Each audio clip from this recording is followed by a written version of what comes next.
नमस्कार, आप देख रहे हैं बिहार इन शॉर्ट्स। मैं आपके साथ प्रेमराज। बिहार के प्रथम मुख्यमंत्री श्री कृष्ण सिंह का आज जयंती मनाया गया, जिसमें बिहार के मुख्यमंत्री नीतीश कुमार और बिहार के उप मुख्यमंत्री तेजस्वी यादव उपस्थित हुए। उनके साथ अन्य गणमान्य लोग भी उपस्थित हुए। आपको बताते चले कि मुख्यमंत्री नीतीश कुमार ने और तेजस्वी यादव ने माल्यार्पण किया और श्रद्धासुमन अर्पित किया। आपको बताते चले कि बिहार में नगर इकाई चुनाव टलने के बाद जिस तरीके से बिहार के मुख्यमंत्री नीतीश कुमार पर ठिकरा फोड़ रहे थे बीजेपी वाले लोग, आज भी मुख्यमंत्री नीतीश कुमार ने साफ शब्दों में क्या दिया। क्या कुछ कर रहे हैं बिहार के मुख्यमंत्री नीतीश कुमार, ठीक देखिए आप इस वीडियो में। आरक्षण इसमें चुनाव में तो उस समय वोट से हो गया, और खास करके ओबीसी के बारे में ज़्यादा चर्चा आ गई थी, उसके बारे में वो रुक गया था। तो फिर जब 5 में हम लोगों को मौका मिला तो हमने जो कुछ भी फैसला था हाईकोर्ट का, तो हमने कहा ठीक है भाई, ओबीसी में हम लोग ईबीसी को देंगे, सिर्फ ईबीसी को देंगे। पहले तो सबके लिए था, तो हमने उसी के लिए कहा रिजर्वेशन। और आप जान लीजिए सभी दल के लोगों से 4 विमर्श करके और उसके बाद ये निर्णय हुआ।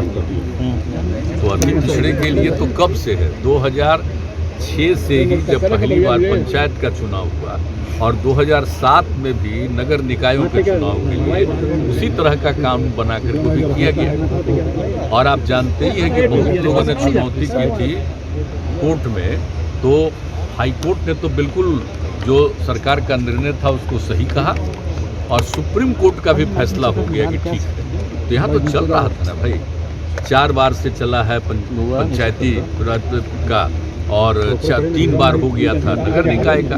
तो एक बार के बारे में तो चुनाव हो रहा था, तो क्यों नहीं आखिर अति पिछड़ों को आरक्षण हो। और शहरी इलाके में तो सबको मालूम है ना कि किस तरह से अनुसूचित जाति, अनुसूचित जनजाति के अलावा जो अति पिछड़े वर्ग के लोग हैं वो सबसे अधिक गरीबी की स्थिति में और सब कुछ में है, तो उनको जरूर मिलना चाहिए आरक्षण।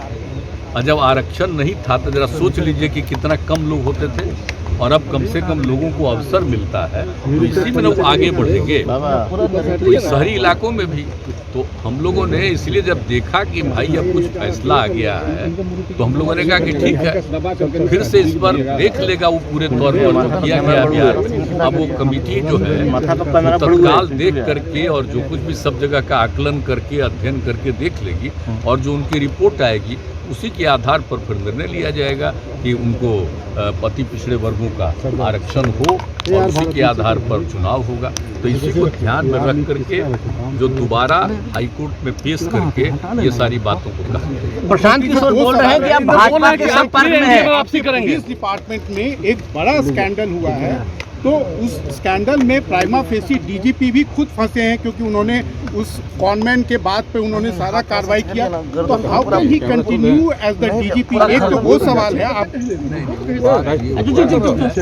ये जिस तरह से कोई गलत फोन करता रहा और उनको लग गया, उसके बारे में कुछ किया, बाद में इस बात का रियलाइजेशन हुआ ना कि कोई गलत फोन कर रहा है, और उसकी जांच पूरे तौर पर करवाई गई, और पता चल गया कि गड़बड़ आदमी बराबर कर रहा है। उसके बाद फिर सब कुछ किया जा रहा है।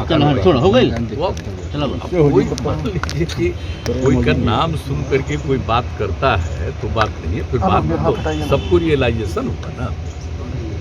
जब मेरे पास कोई बात आई थी तो आप लोग ठीक से जांच कराई, तो ये कौन आदमी ऐसे ही बोला। लेकिन डीजीपी का तो लैप्स है। नहीं, डीजीपी का बेचारे का जो कुछ भी था उनको ये लग गया था कोई बात, और बाद में जब समूचा जांच हुआ तो पता चला कि ये कोई बोगस आदमी फोन कर रहा है। और अगर हमारे स्टेट का डीजीपी को कोई, सर हमारे स्टेट के डीजीपी को कोई बुर्बक बना ले तो उसका तो सुनिए, आज महीना कौन है? अक्टूबर है। अक्टूबर। अब कब रिटायर करेगी? आप ऑनरेबल मेरा मूरी छटाया पता नहीं कि मैं कहाँ पे चला। और बाकी काम सब ठीक करते हैं। अब एक कभी कोई मान लीजिए कि कोई त्रुटि हो गई कोई गलती से, और फिर रियलाइजेशन हो गया, तो इस पर ज़्यादा ध्यान नहीं देना चाहिए।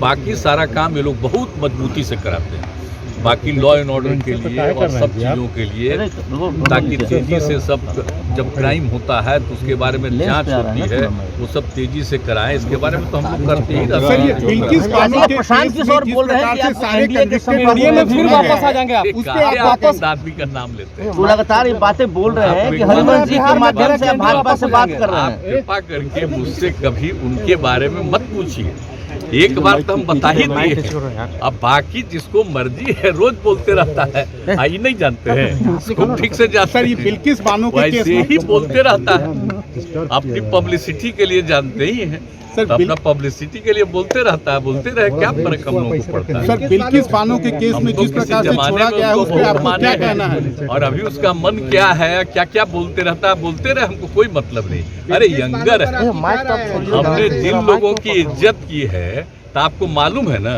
आपको तो पता है ना कि हम कुछ लोगों की जो इज्जत की है, मेरे साथ कितना दुर्व्यवहार किया है, तो क्या कीजिएगा, छोड़ दीजिए, उस पर कोई कमेंट ही मत। सर मेरा क्वेश्चन है बिल्किस बानो से रिलेटेड, उस केस में जिस प्रकार से कन्विक्टेड लोगों को छोड़ा गया, हरियाणा में बाबा राम रहीम जो रेप के केस में, मर्डर के केस में कन्विक्टेड हैं, हर बार चुनाव आता है बीजेपी गवर्नमेंट छोड़ती है, बिल्किस बानो के केस में यूनियन होम मिनिस्टर का रोल है, इसको आप सही पाते हैं, इसको सही मानते हैं? हम उसके बारे में जानकारी पता करें।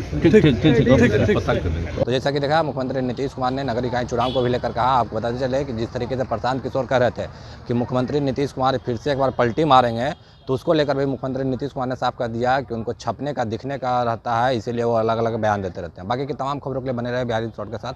बिहार इन शॉर्ट्स को सब्सक्राइब नहीं किया, सब्सक्राइब कीजिए, हमारे फेसबुक पेज को लाइक करना बिल्कुल ना भूलें। धन्यवाद।